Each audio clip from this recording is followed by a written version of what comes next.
love my channel and would like to show your support, please click on the link below this video and become the patron of the Ushanka Show. For as little as $1, you can help us grow and create the new, interesting videos about the life in Soviet Union. Hello comrades, and welcome to the Ushanka Show. Greetings from northern Ukraine.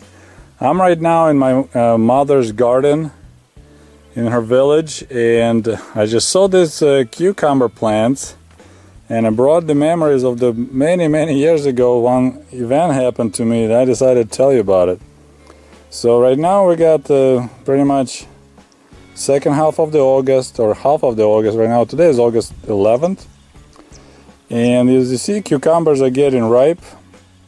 And when I was maybe 5 or 6 years old, so I was really a young kid, I didn't know any better, I went once in the garden and I noticed that my grandma had a bunch of these yellow cucumbers.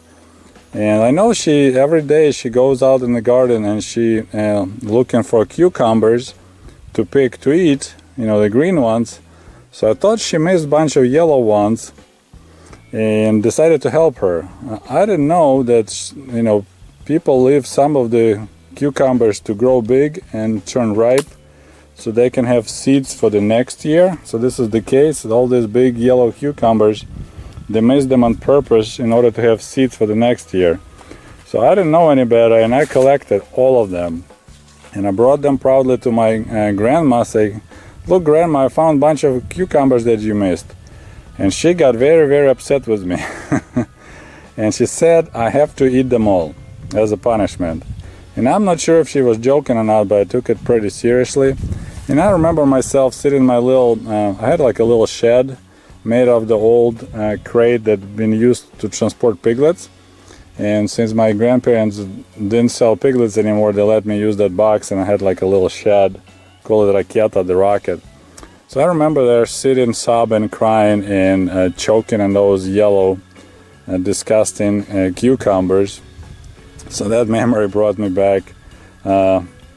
These cucumbers brought me back that memory of my big mistake that I thought I'm helping my grandma, but in fact I actually messed up her seeds for next year. And generally, talking to my mom about her childhood here in the village, it was pretty rough for kids. I mean, they were just like wildlings running around because parents were busy working at the collective farm all day. So in the summer, when there's no school, kids were pretty much on their own.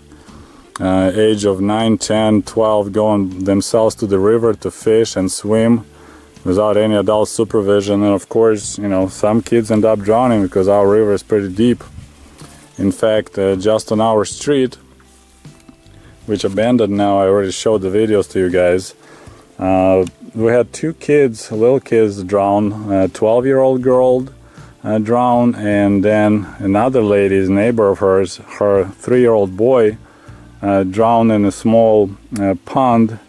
Usually people in the end of the, well, this way is kind of, this garden is backwards, go uphill. Back where we lived on that other street, the gardens were going down. So in the end, usually people were digging like a little pond to collect the water, so the area won't be too swampy. So the kid wandered there, 3-year-old, and tripped, fell in the water and drowned. And my mom stated it like as a matter of fact. She's like, well, of course it was sad, you know, mother was crying, but then she said, well, I guess it was God wanted those kids earlier to him, so that was his death, destined death. And I was just like, wow, how can you say just a matter of fact? But it's like, we had no choice. We had to work at a collective farm. They won't let you stay home because you have children without supervision. So yeah, this is how the children grew up in the Soviet Ukraine, unsupervised. You know, parents get up early morning to tend their animals, you know, feed their pigs, let the cows out into the pasture. Then they just go and work at the collective farm all day while kids at home.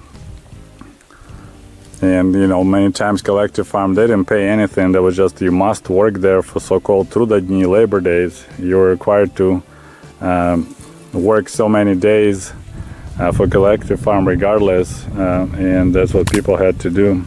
And you can see my mother's garden while we're talking about it. There's our first potato crop. She dug some out to see how the potatoes looking, and they're definitely looking good. So this is my short story about life in the Ukrainian village. I hope you enjoyed the show. We'll talk to you later. Goodbye.